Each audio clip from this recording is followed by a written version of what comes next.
Welcome to Srinarayana Guru Open University degree classes. Now we are discussing the paper Introduction to Mass Communication, Block 2, Unit 4. Advertising, Public Relation, Communication for Development and Social Change. അപ്പോൾ നമ്മളിവിടെ ഇന്ന് ഈ ഒരു യൂണിറ്റിൽ പഠിക്കുന്നത് അഡ്വർടൈസ്മെന്റിനെ കുറിച്ച് അതുപോലെ public relation ഈ ഒരു ടോപ്പിക്സ് ആണ് ഇന്ന് നമ്മൾ ഡിസ്കസ് ചെയ്യുന്നത്. സോ നമ്മൾ ആദ്യമായിട്ട് നോക്കുന്നത് അഡ്വർടൈസ്മെന്റിനെ കുറിച്ചാണ്.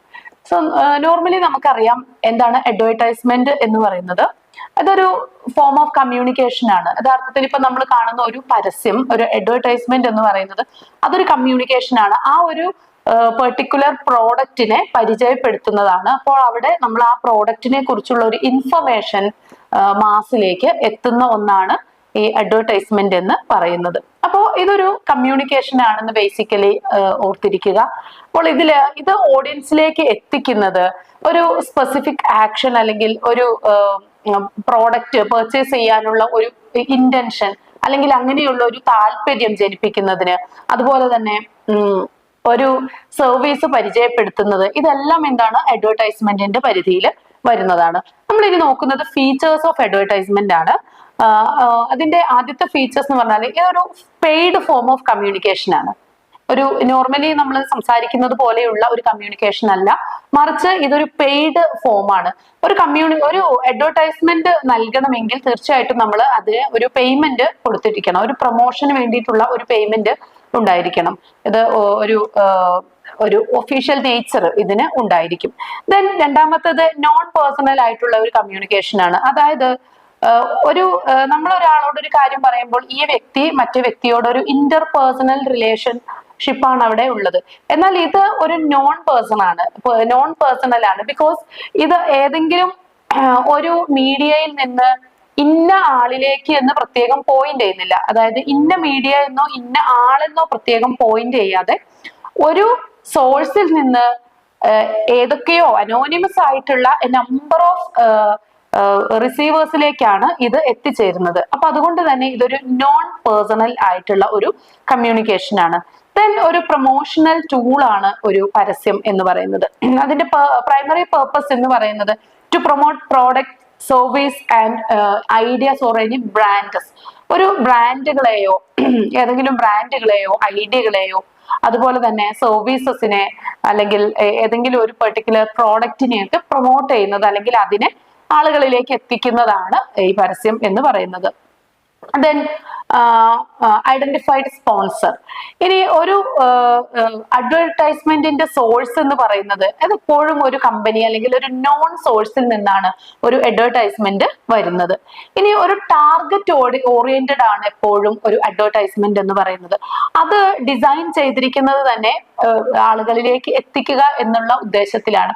പല അഡ്വർടൈസ്മെന്റിന്റെയും നേച്ചർ അങ്ങനെയാണ്. അത് ഉപയോഗിക്കുന്ന ആളുകള് അല്ലെങ്കിൽ ഏത് പ്രായത്തിൽപ്പെട്ട ആളുകളാണോ അത് ഉപയോഗിക്കുന്നത് അവരുടെ ടേസ്റ്റും പ്രിഫറൻസും ഒക്കെ മുൻനിർത്തിക്കൊണ്ടുള്ള അഡ്വർടൈസ്മെന്റ്സ് ആണ് സാധാരണഗതിയിൽ വരാറുള്ളത്.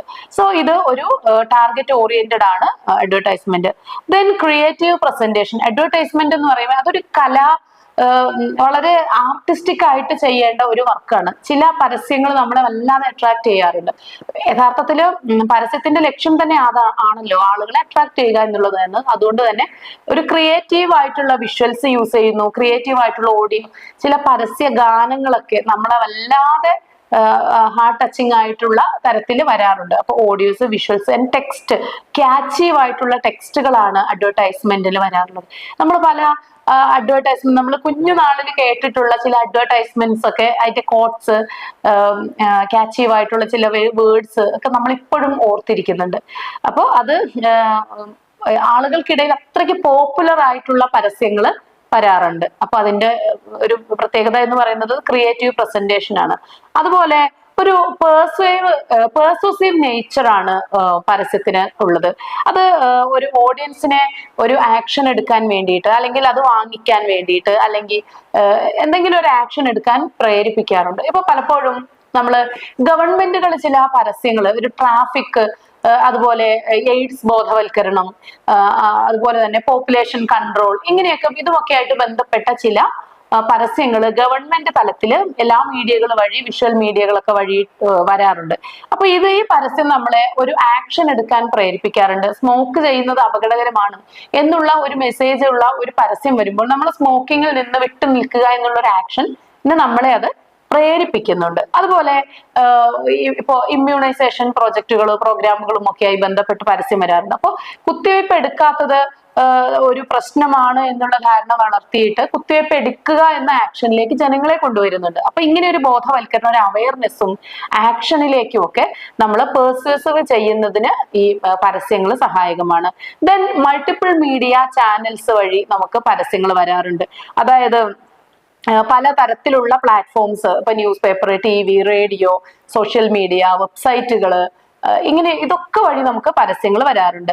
ദെൻ മറ്റൊന്നാണ് റിപ്പീറ്റേറ്റീവ് ഫംഗ്ഷൻ എന്ന് പറയുന്നത്, അല്ലെങ്കിൽ റിപ്പീറ്റേറ്റീവ് നേച്ചർ പരസ്യങ്ങൾക്ക് ഉണ്ട്. ഈ അഡ്വർടൈസ്മെന്റ്സ് എന്ന് പറയുന്നത് അതിങ്ങനെ റിപ്പീറ്റ് ചെയ്തിട്ട് നമ്മളിലൊരു റീഇൻഫോഴ്സ് ചെയ്യുന്നുണ്ട്, അല്ലെ? ഒരു റീഇൻഫോഴ്സ്മെന്റ്, നമുക്കത് ഒരു പ്രോഡക്റ്റ് വാങ്ങി ഉപയോഗിക്കാനുള്ള ഒരു റീഇൻഫോഴ്സ്മെന്റ് ഇവിടെ കിട്ടുന്നുണ്ട്.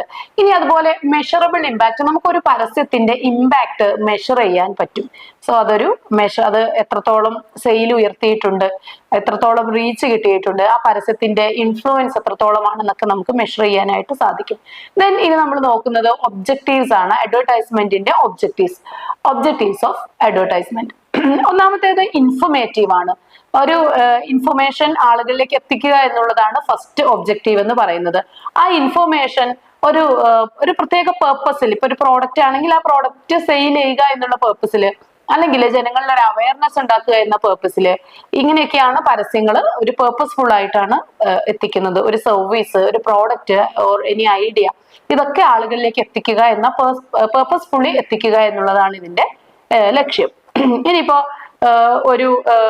മറ്റൊരു ഒബ്ജക്റ്റീവ് എന്ന് പറയുന്നത് നമ്മൾ നേരത്തെ പറഞ്ഞ പെർസ്വസീവ് തന്നെയാണ്. ഒരു അവയർനെസ്സോ അല്ലെങ്കിൽ നമ്മളെ ഒരു ആക്ഷൻ എടുക്കാൻ പ്രേരിപ്പിക്കുന്ന തരത്തിലുള്ള ഒന്നായിരിക്കും. ദെൻ റിമൈൻഡർ ഒബ്ജക്റ്റീവ്, നമ്മളെ ഒരു റിമൈൻഡ് ചെയ്യുന്ന, അല്ലെങ്കിൽ ഏതെങ്കിലും ഓഡിയൻസിനെ ഏതെങ്കിലും ഒരു എക്സിസ്റ്റിംഗ് പ്രോഡക്റ്റ് ഇതവിടെ ഉണ്ട് എന്ന് റിമൈൻഡ് ചെയ്യിപ്പിക്കുന്നതാണ് പരസ്യങ്ങൾ. നമുക്കറിയാം, നമ്മൾ നിരന്തരമായിട്ട് ഒരു TV-യിൽ എന്തെങ്കിലും ഒരു പ്രോഗ്രാം കാണുന്നതിനിടയിൽ തുടർച്ചയായിട്ട് ഓരോ 5 മിനിറ്റിനിടയിലും ഈ പരസ്യങ്ങൾ വന്നുകൊണ്ടിരിക്കുമ്പോൾ ഇതവിടെ ഉണ്ട് എന്ന് നമ്മൾ റിമൈൻഡ് ചെയ്യുകയാണ്. മറിച്ച് നമ്മളെ അറിയിക്കുകയല്ല എല്ലായ്പ്പോഴും പരസ്യങ്ങളുടെ ലക്ഷ്യം. ബിക്കോസ് നമുക്ക് പരസ്യങ്ങൾ കണ്ടു കഴിയുമ്പോൾ തന്നെ നമുക്കത് ബൈഹാർട്ട് ആയി കഴിഞ്ഞു. അതിലെ പാട്ടാണെങ്കിൽ അറിയാം, അതിലെ വിഷ്വൽസിന് നെക്സ്റ്റ് എന്താണെന്ന് അറിയാം, സാധനത്തെ കുറിച്ച് പറയുന്ന എല്ലാ കാര്യങ്ങളും നമുക്ക് അറിയാം. സോ ഇൻഫോർമേറ്റീവ് എന്നതിനേക്കാൾ ഉപരി പലപ്പോഴും പരസ്യങ്ങൾ നമ്മളെ റിമൈൻഡ് ചെയ്തുകൊണ്ടിരിക്കുന്നു. നമ്മളൊരു ന്യൂസ് കാണുന്നതിനിടയ്ക്ക് ഒരു 4 വട്ടം ഒരേ പരസ്യം റിപ്പീറ്റ് ചെയ്ത് 5 മിനിറ്റ് 4 മിനിറ്റ് ഇടവേളകളിൽ ഈ പരസ്യങ്ങൾ വന്നുകൊണ്ടിരിക്കുന്നു. അപ്പൊ നമ്മൾ ആ പരസ്യം ഇൻഫോർമേറ്റീവ് ലെവലിലല്ല, ഒരു റിമൈൻഡ് ചെയ്യുന്ന ലെവലിൽ, വീണ്ടും ഓർമ്മപ്പെടുത്തുന്ന ലെവലിലാണ് പലപ്പോഴും പരസ്യങ്ങൾ വരുന്നത്.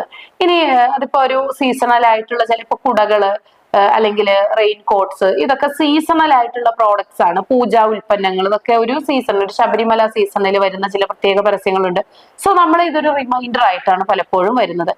ദെൻ ബ്രാൻഡ് ബിൽഡിംഗ് എന്നത് പരസ്യത്തിന്റെ വലിയൊരു ഇമ്പോർട്ടന്റ് ആയിട്ടുള്ള ഒരു ഇമ്പാക്ട് ആണ്. അതായത് ഈ ബ്രാൻഡുകളെ വളർത്തുന്നത് യഥാർത്ഥത്തിൽ പരസ്യങ്ങളാണ്. നമ്മൾ ഓരോ ബ്രാൻഡ് ഉൽപ്പന്നങ്ങളോട് നമുക്ക് ആഭിമുഖ്യം തോന്നുന്നത് ആ പരസ്യത്തിലൂടെ നമ്മൾ ഇൻസ്പയർഡ് ആയിട്ട് തന്നെയാണ്. ഇനി മറ്റൊന്ന് സെയിൽസ് പ്രൊമോഷൻ, സെയിൽസ് പ്രൊമോട്ട് ചെയ്യുന്നു. അതിന്റെ ഡയറക്റ്റ് ഇമ്പാക്റ്റ് ആണ്, പരസ്യത്തിന്റെ ഒരു ഡയറക്റ്റ് ഒബ്ജക്റ്റീവ് ആണ് സെയിൽസ് വർദ്ധിപ്പിക്കുക എന്നുള്ളത്. Then market expansion, another function or another objective. Market expand ചെയ്യുക, കൂടുതൽ അല്ലെങ്കിൽ പുതിയ മാർക്കറ്റുകൾ പിടിച്ചടക്കുക എന്നുള്ളത് പരസ്യങ്ങളുടെ ഒരു ലക്ഷ്യമാണ്. പിന്നെ ഓഡിയൻസിനെ എഡ്യൂക്കേറ്റ് ചെയ്യുക. സോ ഒരു എഡ്യൂക്കേഷണൽ ഒബ്ജക്റ്റീവ്സ് കൂടിയുണ്ട്. ഓഡിയൻസിനെ എഡ്യൂക്കേറ്റ് ചെയ്യുക, അതുപോലെ ആളുകൾക്കിടയിൽ ഡിമാൻഡ് ക്രിയേറ്റ് ചെയ്യുക, ക്രിയേറ്റിംഗ് ഡിമാൻഡ്. അപ്പൊ ഇത്രയൊക്കെ ലക്ഷ്യങ്ങളാണ് ഇതിന് ഉള്ളത്. ഇനി നമ്മൾ അടുത്ത മേഖലയിലേക്ക് കടക്കുന്നു. ഇതില് നമ്മൾ പഠിക്കാനുള്ള അടുത്തത് പബ്ലിക് റിലേഷൻ ആണ് നെക്സ്റ്റ് ഏരിയ എന്ന് പറയുന്നത്. So what is public relation? Public relation ഇതിന് നമ്മൾ PR എന്ന ചുരുക്കപ്പേരിലാണ് പറയുന്നത്. Public relation or PR is the strategic communication process that builds mutually beneficial relationship between organizational and their publics. It involves managing the organization's image, addressing public concern, and for fostering goodwill. So ഇവിടെ നമ്മൾ വളരെ simple ആണ്. എന്താണ് public relation എന്ന് പറഞ്ഞാൽ? ഇതൊരു mutual benefit ലഭിക്കുന്ന, ഇത് രണ്ട് കക്ഷികൾക്കും ബെനിഫിറ്റ് ലഭിക്കുന്ന തരത്തിലുള്ള ഒരു കമ്മ്യൂണിക്കേഷൻ ആണ് ഈ പറയുന്ന പബ്ലിക് റിലേഷൻ എന്ന് പറയുന്നത്. ഇപ്പൊ ഒരു ഹോസ്പിറ്റലിന് ഒരു PR, ഒരു പബ്ലിക് റിലേഷൻ ഡിപ്പാർട്ട്മെന്റ് ഉണ്ടായിരിക്കും, അതിനൊരു പബ്ലിക് റിലേഷൻസ് ഓഫീസറും ഉണ്ടായിരിക്കും. അപ്പോൾ ഈ ഓഫീസറുടെ ലക്ഷ്യം, അല്ലെങ്കിൽ ഈ ഓഫീസർ പ്രവർത്തിക്കുന്നത് പൊതുജനങ്ങളും ഈ ഹോസ്പിറ്റലും തമ്മിൽ ബന്ധപ്പെടുത്തുന്ന ഒരു ലിങ്ക് ആയിട്ടാണ് പ്രവർത്തിക്കുന്നത്. ഇത് ഹോസ്പിറ്റലിന് കൂടുതൽ കസ്റ്റമേഴ്സിനെ ലഭിക്കുന്നതിനും, അല്ലെങ്കിൽ ഹോസ്പിറ്റലിന്റെ സേവനങ്ങൾ ഏതെല്ലാം മേഖലകളാണെന്ന് പൊതുജനങ്ങളെ അറിയിക്കുന്നതിനും ഉപയുക്തമാണ്. അതുപോലെ തന്നെ ഹോസ്പിറ്റലിന്റെ സേവനങ്ങൾ ഈ ജനങ്ങൾക്ക് കിട്ടുന്നതിനും ഉപയുക്തം. അപ്പൊ രണ്ട് കക്ഷികൾക്കും ബെനിഫിഷ്യറി ആയിട്ടുള്ള കാര്യങ്ങളാണ് ഒരു PR-ലൂടെ സംഭവിക്കുന്നത്, പബ്ലിക് റിലേഷനിലൂടെ സംഭവിക്കുന്നത്. ഇനി നമുക്ക് പബ്ലിക് റിലേഷന്റെ ഫീച്ചേഴ്സ് എന്തൊക്കെയാണെന്നാണ് നോക്കുന്നത്. Features of public relations. ഒരു ടു-വേ കമ്മ്യൂണിക്കേഷൻ ആണ് ഇവിടെ പോസിബിൾ ആവുന്നത്. ടു-വേ കമ്മ്യൂണിക്കേഷൻ നമ്മൾ നേരത്തെ പറഞ്ഞു, PA എൻഷുർ ചെയ്യുന്നത് തന്നെ ഒരു ടു-വേ കമ്മ്യൂണിക്കേഷൻ ആണ്. ദെൻ റിലേഷൻഷിപ്പ് ബിൽഡിംഗ് ആണ് മറ്റൊന്ന്. അത് ഈ PR-ന്റെ പ്രൈമറി ഗോൾ എന്ന് പറയുന്നത് തന്നെ ഒരു മെയിൻ റിലേഷൻസ് ക്രിയേറ്റ് ചെയ്യുക, അത് മെയിൻറ്റെയിൻ ചെയ്യുക എന്നുള്ളതാണ് PR-ന്റെ പബ്ലിക് റിലേഷന്റെ പ്രൈമറി എയിം എന്ന് പറയുന്നത്. Then non paid communication. നമ്മൾ പരസ്യങ്ങളെ കുറിച്ച് പറഞ്ഞപ്പോൾ പറഞ്ഞിരുന്നു, അഡ്വർടൈസ്മെന്റ് എന്ന് പറയുന്നത് അത് പെയ്ഡ് കമ്മ്യൂണിക്കേഷൻ ആണെന്ന് പറഞ്ഞു. പക്ഷെ PR എന്ന് പറയുന്നത് it's always non paid communication. ഇനി ഒരു എന്താണ് ഒരു ഇതിന്റെ മെയിൻ ഫോക്കസ് എന്ന് പറയുന്നത് റെപ്യൂട്ടേഷൻ ആയിരിക്കും. നമ്മൾ നേരത്തെ പറഞ്ഞ ഹോസ്പിറ്റലിന്റെ PR-നെ കുറിച്ച് പറഞ്ഞാൽ ആ ഹോസ്പിറ്റലിന്റെ തന്നെ ഫേമസ് ആക്കുക, അല്ലെങ്കിൽ അതിന്റെ റെപ്യൂട്ടേഷൻ വർദ്ധിപ്പിക്കുക എന്നുള്ളതാണ് ആ ഒരു പെർട്ടിക്കുലർ സ്ഥാപനത്തിന്റെ PR കൊണ്ട് ഉദ്ദേശിക്കുന്നത്. അത് പൊതുജനങ്ങൾക്കിടയിൽ ആ സ്ഥാപനത്തിന്റെ യശസ് ഉയർത്താനുള്ള ഒരു പ്രയത്നത്തിന്റെ ഭാഗമാണ് PR എന്ന് പറയുന്നത്. ഇനി ടാർഗറ്റ് ഓറിയന്റഡ് തന്നെയാണ് തീർച്ചയായിട്ടും. എന്ത് സ്ഥാപനമാണോ ആ സ്ഥാപനം അതുമായി ബന്ധപ്പെട്ട ആളുകളിലേക്കാണ് PR നടത്തുന്നത്, അല്ലെങ്കിൽ പബ്ലിക്കിനെ അവര് ഈ സ്ഥാപനത്തെ കുറിച്ചുള്ള വിവരം. ഇപ്പൊ ഒരു ടെക്സ്റ്റൈൽസ് ആണെങ്കിൽ അവർക്ക് അവരുടെ കസ്റ്റമേഴ്സിലേക്ക്, അത് ഏത് കാറ്റഗറി ഓഫ് കസ്റ്റമേഴ്സ് ആണോ അവരെ കൂടുതലായിട്ട് ഡിപ്പെൻഡ് ചെയ്യുന്നത് അല്ലെങ്കിൽ അവരെ സമീപിക്കുന്നത്, അവർക്ക് അതിന് ഉപയുക്തമായ ഒരു PR വർക്കായിരിക്കും ആ സ്ഥാപനത്തിന് ഉണ്ടാവുക. ഒരു ഹോസ്പിറ്റൽ ആണെങ്കിൽ അവരുടെ PR വർക്ക് ആ രീതിയിലായിരിക്കും ഉണ്ടാകുന്നത്. ദെൻ ഇനി മറ്റൊന്നാണ് ക്രൈസിസ് മാനേജ്മെന്റ്. ക്രൈസിസ് മാനേജ്മെന്റ് എന്ന് പറയുന്നത് ഇതൊരു ക്രിട്ടിക്കൽ സിറ്റുവേഷൻസ് ഒക്കെ ഹാൻഡിൽ ചെയ്യുന്നതിനായിട്ട് നമുക്ക് ഈ ഓർഗനൈസേഷനിൽ PR വർക്കുകൾ വളരെ എഫക്റ്റീവ് ആയിട്ട് വരാറുണ്ട്. ദെൻ സ്ട്രാറ്റജിക് പ്ലാനിങ് ആണ് മറ്റൊന്ന്. അതായത് ഏതൊരു സ്ഥാപനവും ആത്യന്തികമായിട്ട് ഒരു പ്രൈവറ്റ് സെക്ടറിലുള്ള ഏതൊരു സ്ഥാപനവും പ്രവർത്തിക്കുന്നത് പ്രോഫിറ്റ് മോട്ടീവ് തന്നെയായിരിക്കും. സോ പബ്ലിക് ആണ് ഇത്തരം സ്ഥാപനങ്ങളെ വളർത്തുന്നത്. അത് പബ്ലിക് ആണെങ്കിലും പ്രൈവറ്റ് സ്ഥാപനമാണെങ്കിലും പബ്ലിക് സ്ഥാപനങ്ങളാണെങ്കിലും പബ്ലിക്, അതായത് പൊതുജനങ്ങൾ ആണ് ഈ സ്ഥാപനങ്ങളെ വളർത്തുന്നത്.